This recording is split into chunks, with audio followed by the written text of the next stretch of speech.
High বন্ধুরা, আশা করি সবাই ভালো আছো। মাঠে চলে এসেছি সার মারতে। দেখতে পাচ্ছ সার নিয়ে চলে এসেছি। এই দেখো সার, এখন এই সার মারবো জমিতে। মাঠে জল জমা হয়ে গেছিলো, তাই 15 দিন ধরে রোপণ হয়ে গেছে, একদম সার মারা যাচ্ছিল না, প্রচুর জল ছিল জমির মধ্যে। তাই একটু জল কমে যেতে রোদ হয়েছে, সেই জন্য সারটা মারতে চলে এলাম। দেখতেই পাচ্ছ সার নিয়ে এসেছি, সারগুলা মারবো মাঠে।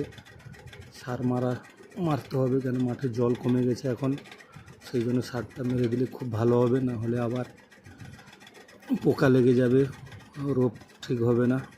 সার মারা প্রায় শেষ হয়ে এসছে। এই দেখো বন্ধুরা, সার মারা শেষ, এবারে বাড়ি যাওয়ার দিকে।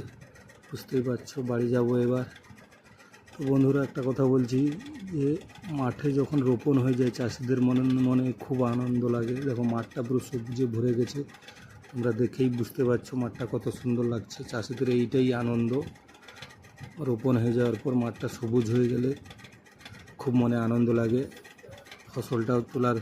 ফসলটা ভালোভাবে যেরকম হয় সেই রকম আমরা ব্যবস্থা করি, সার ওষুধ টাইম টু টাইম দিতে থাকি। তো বন্ধুরা, তোমরা বুঝতেই পারছো কত কষ্ট করে চাষ করতে হয়, তবে গিয়ে এক মুঠো ভাত আমরা খেতে পারি।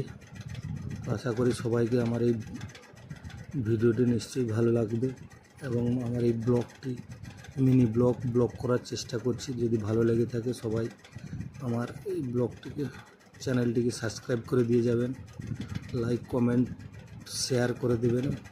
তো আজকের মতন বন্ধুরা ভিডিওটি আজ এই পর্যন্ত ছিল। দেখা হবে নেক্সট ভিডিওতে।